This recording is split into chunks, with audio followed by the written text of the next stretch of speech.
Everyone wants to take their business, their skills, to the next level. Small and mid-sized business owners have exceptional insight into how to do this. They endure and thrive because they find ways to overcome the challenges that come their way, and they can teach us valuable lessons to apply to our own companies and lives. Stephen Nooner, founder and owner of Alkali, a company with a unique process that helps businesses more effectively buy and manage their insurance programs. And Bob Gibbons, builder of Riata Commercial Realty, a real estate advisor and tenant advocate, are two prominent Metroplex businessmen who, along with their weekly guests, will ask their and your probing questions, finding impactful solutions that will help you reach for the next level. Here are your hosts, Stephen Nooner and Bob Gibbons. Welcome to The Next Level, Conversations that Propel Business. I'm your host, Bob Gibbons. And I'm Stephen Nooner. And we have a very special show for you today. We have a guest by the name of Eric McGehearty. And we'll get to him in just a minute, but for those of you that are new listeners to us, we want to let you know what the show's about. And our show exists to support and honor the entrepreneurial community by acting as a catalyst for personal and professional growth within that community. And we're glad you're here with us today. We always like to start off with, wisdom of others. Wisdom of others, because we agree we don't have enough of our own. So our wisdom today comes from Mark Twain.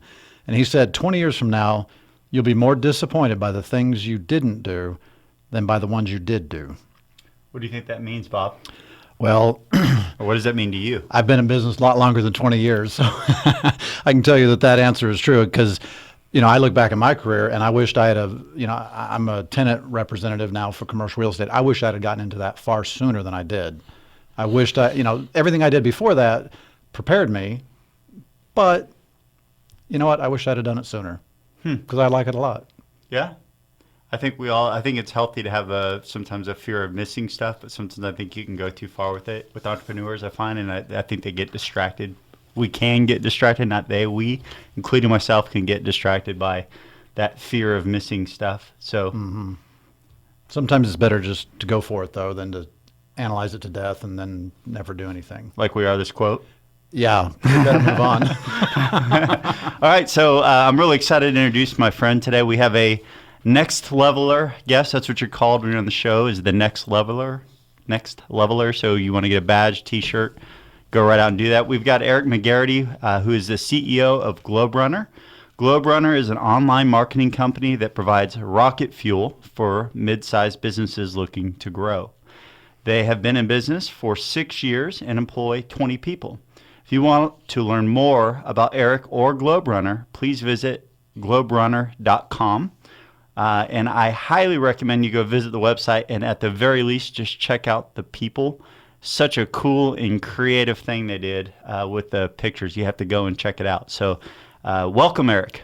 Thank you, Stephen. Appreciate the kind introduction. I'm excited to be here. Yeah, well, it's been really, really looking forward to it. And we always like to start off with a focus on gratitude. And so we always like to ask our next levelers, what are you grateful for? What are you thankful for today? Oh, gosh. Really everything. Definitely my family first.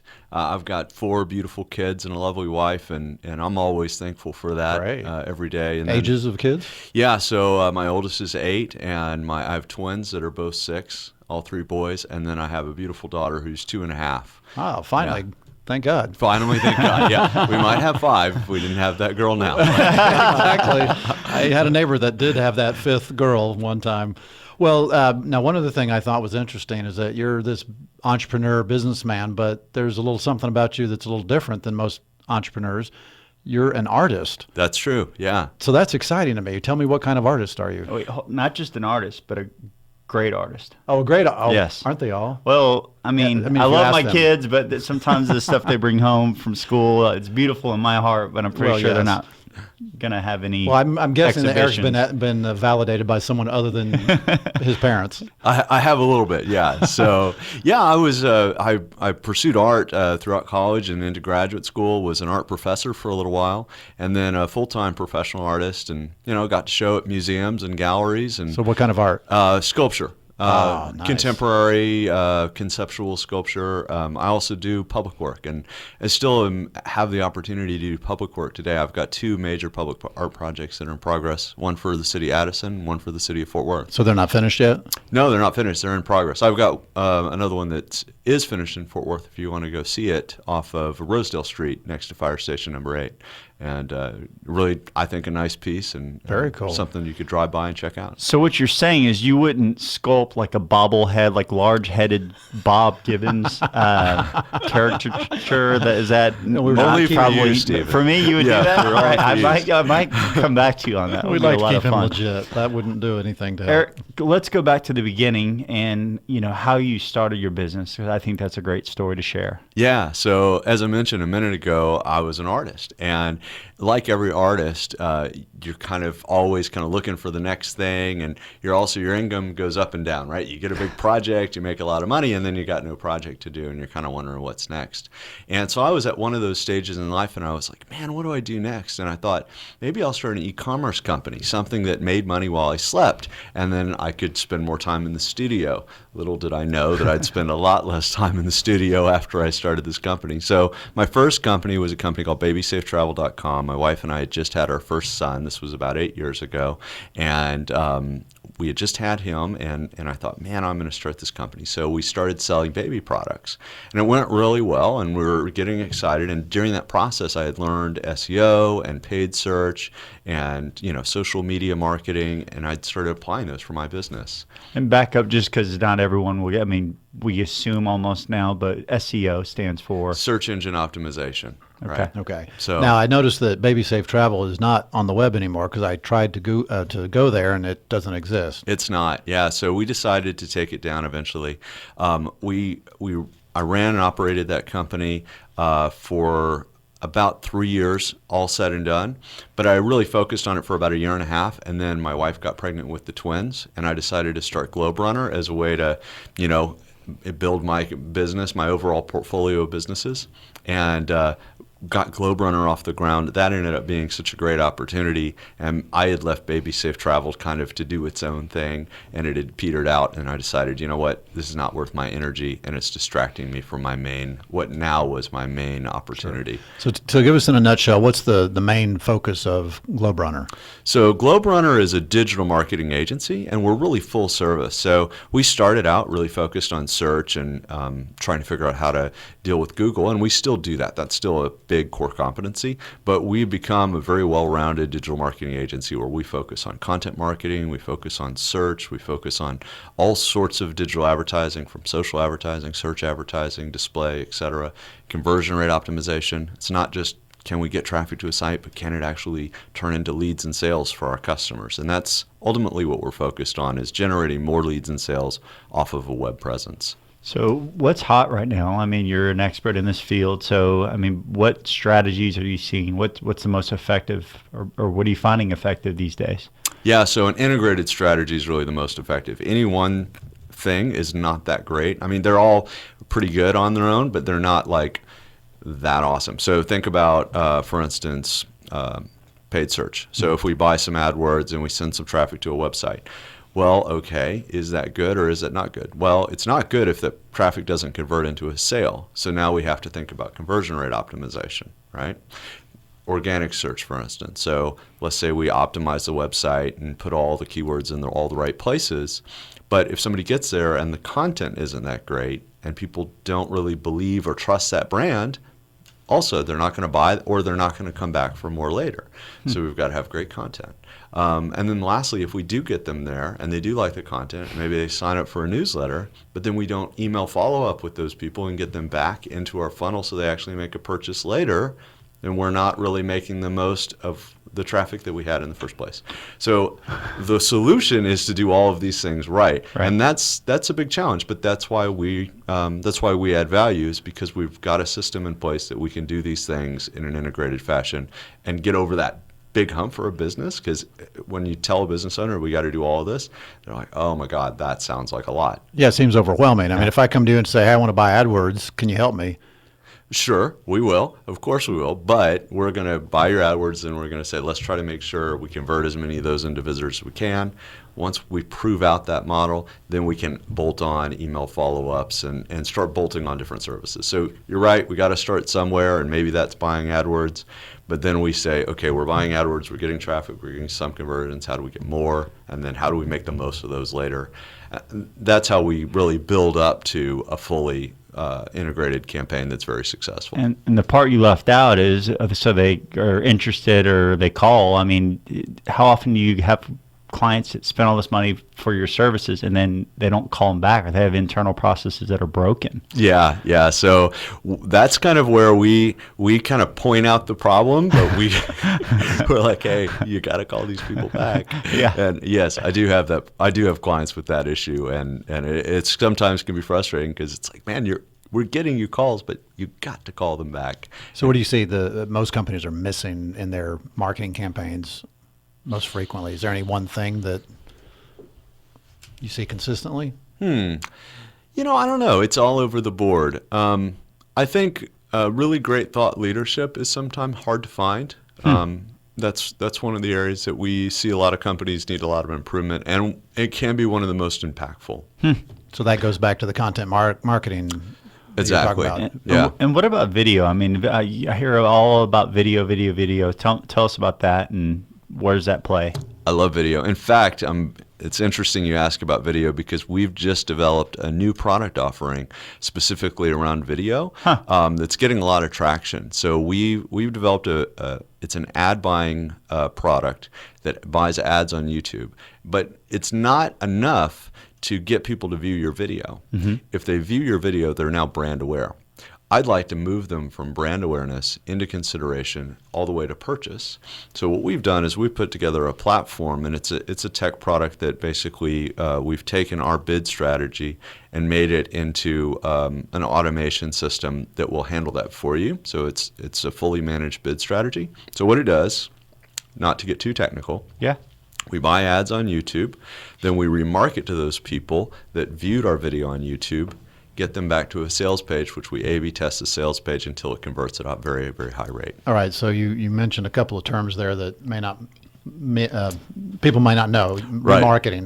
Remarketing. So remarketing takes somebody who has either visited your website or, in this case, viewed your YouTube video, and then it shows them advertisements until they come back. You've seen it. When you've gone and shopped for products and you see that product following you around the web and you're like, man, I just was looking at that on Amazon and here it is. Again and again and again, that's remarketing.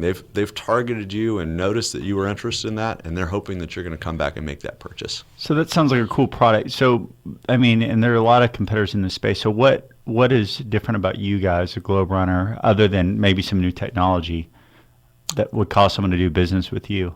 Yeah, you know what it is? Ultimately, I mean, we have some new technology that's really exciting, and we're the only game in town on that particular front. But beyond that, it's really the people. That's what makes our business, is the people and the culture that we cultivate at Globe Runner. And the culture would be, I mean, like, what is it that you're doing?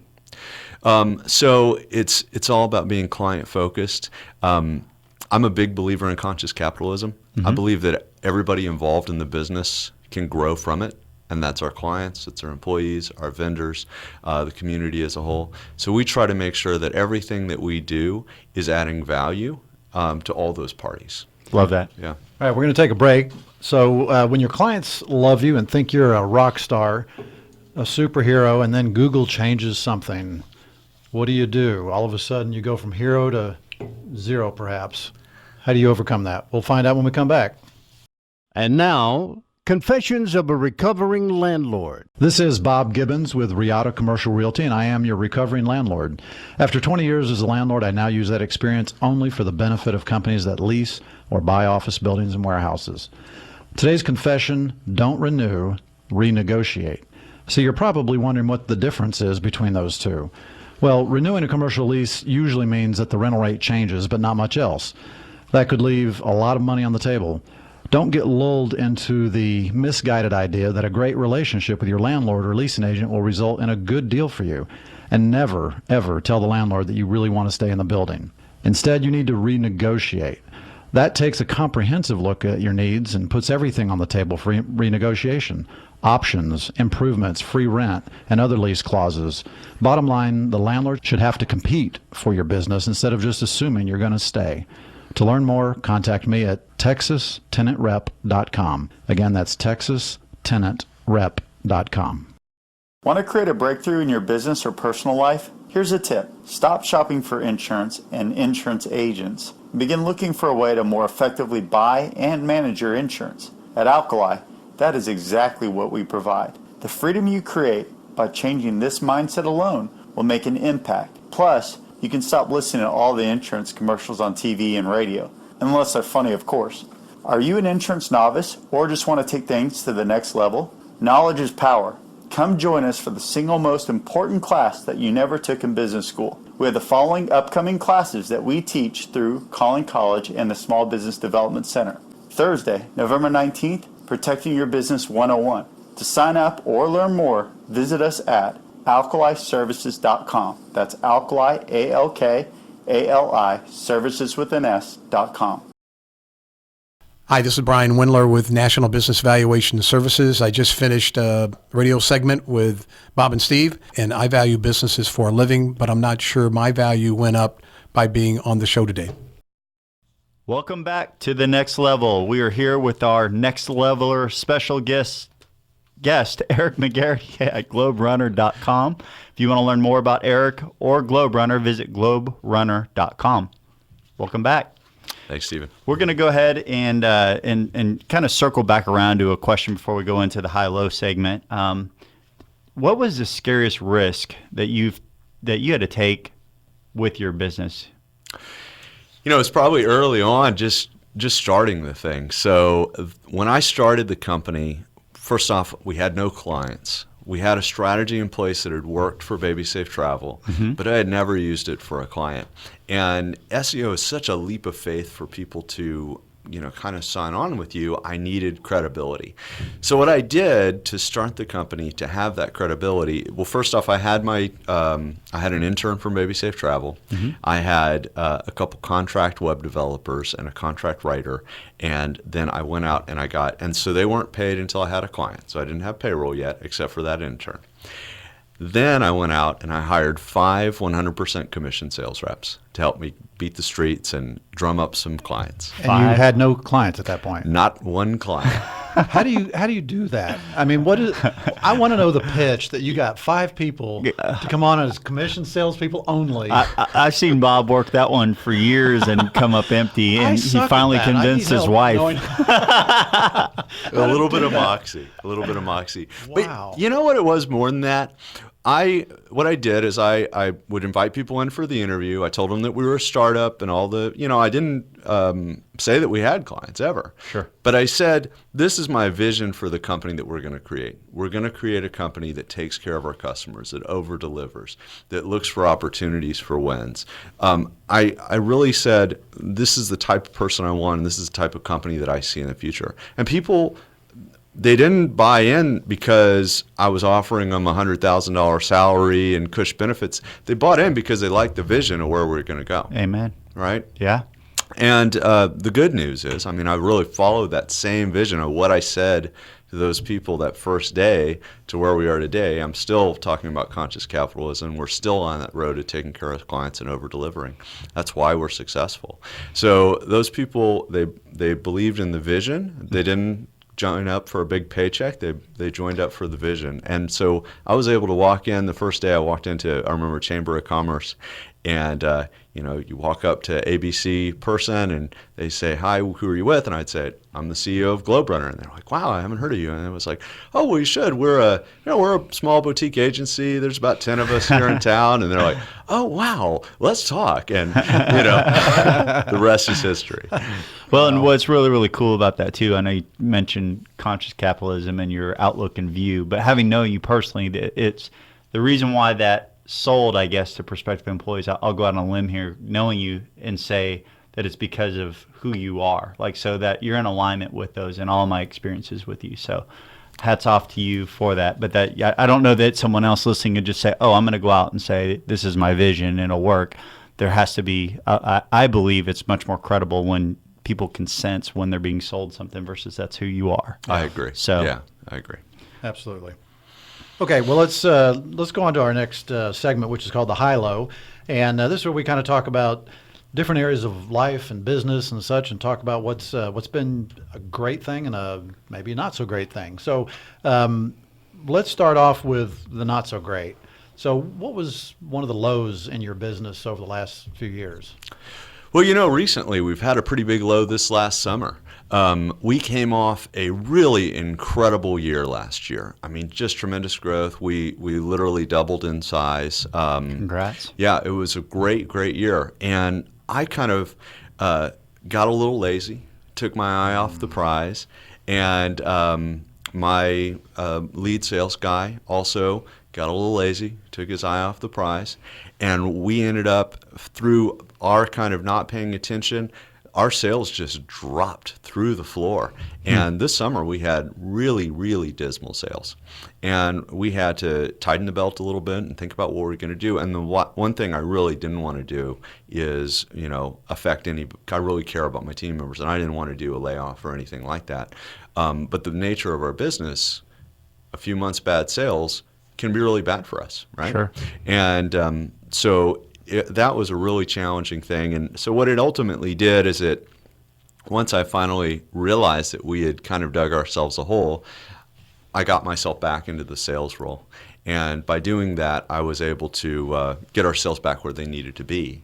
But, that was a really challenging summer and kind of a gut check for me to go, ooh, I need to pay attention here. So whenever you were looking at the results of the summer, what were the metrics that you really focused on to realize what you should do to get out of that? Well, new account signed is our metric that we look at from a sales point of view. It's pretty simple. And then after that, does the check clear? Yeah. I'm sorry. It is. How much cash is in the bank? Cash in the Dumb bank question. Cash in the bank can be misleading, though, because we work on annuity. Most of our customers sign a monthly renewing contract. But we had hired very aggressively based on our growth, right? So we continued to hire through the summer even though we weren't getting the new account signed. Gotcha. That's, if I didn't make that clear, that's what caused maybe more of the problem than anything, because we were really like grow. Right. And to do that right, and to continue to serve clients right, I have to have the people in place, because we're a very people-intensive business. Sure. So I hired the people assuming the sales would be there, and when they weren't, I kind of went, whoa, now we need to think about this. So, so anyway, we've recovered from that. We've had, several good months in a row now, so we're out of the woods. But it was a scary time. So what would you say would be your biggest breakdown turn breakthrough?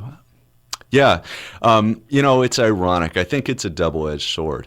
The breakthrough is that when I focus on pulling in new accounts, we do really, really well. And I can always make sure that the company does well by pulling in new accounts. The breakdown part of that is my ultimate goal is to remove myself from the being needed in any one department, right? Mm-hmm. I want to be heavily involved in the business, but I don't want any one department to completely depend on me. Right. And so I really don't like the fact that the sales ultimately turns back to me. So I've been successful at turning that over from time to time, but ultimately I've had to go back to that, and that's been a breakthrough that I'm not really fond of. And so what is it? What are your plans to take that to the next level? Yeah, so this year we're working on a new initiative. So I'm building another sales team at this point. So I think one of the differences this time is we're setting expectations a lot earlier as far as what the expectations are. With my last sales team, I didn't do a very good job early on setting what my expectations were and communicating that well in the beginning. So when things were turning bad and suddenly I had expectations, that rubbed the wrong way. Sure. But if I can set those expectations better early on, I think that'll help.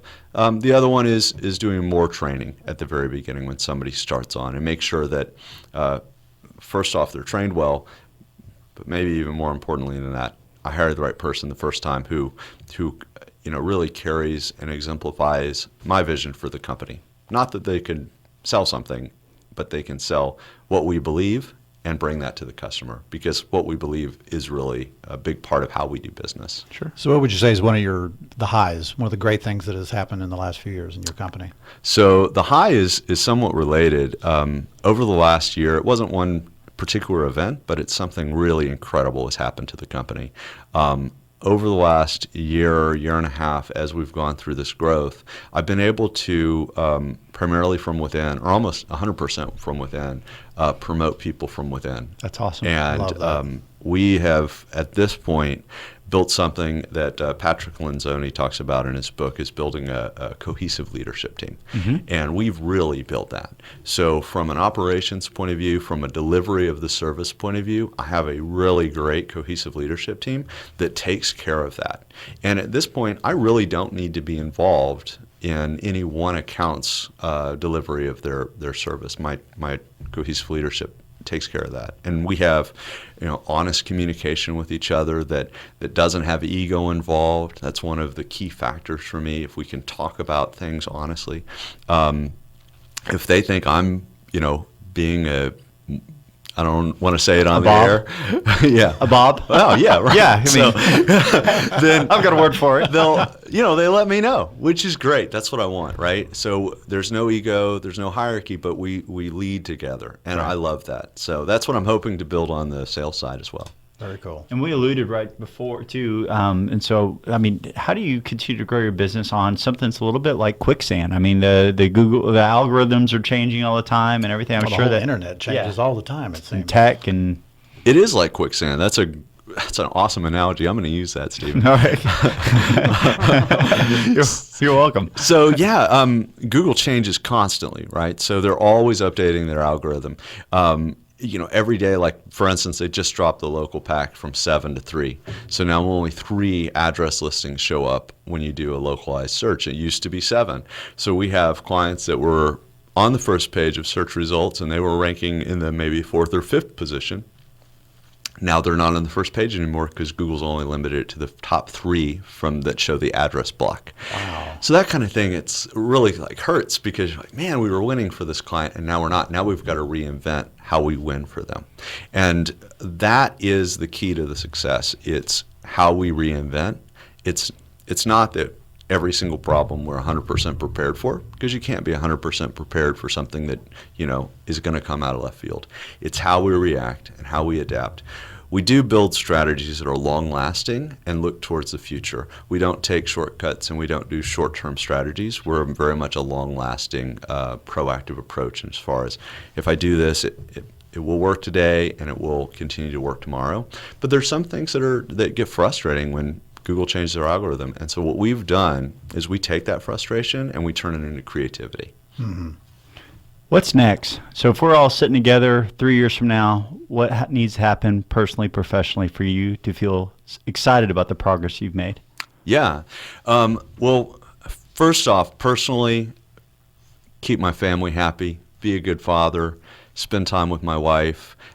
That's my number one priority. That always will be. And I think if you're not focused on that, you're missing something. Professionally, my goals for the next 3 years is to build that cohesive leadership team in all aspects of my business, and not just the operations, but also in the sales team, and put my role to be the holder of the vision, right? And that's where I really shine the best, is to hold and communicate the vision to the team.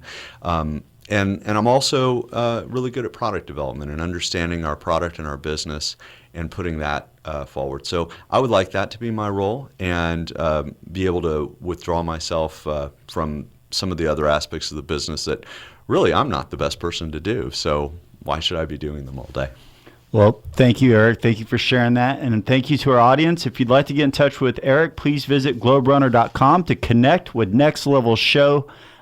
Please visit nextlevelshow.com, where you'll find all kinds of information and about guests, upcoming guests. You can connect with us, share if you like what you heard. Please like us on Facebook and follow us on LinkedIn and Twitter.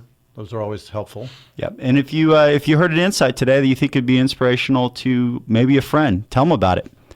Have a great week. See you next week. You have been listening to The Next Level, Conversations that Propel Business with Stephen Nooner and Bob Gibbons. Join us every Tuesday at 1:30 p.m. for more prolific conversations that will take your business to the next level.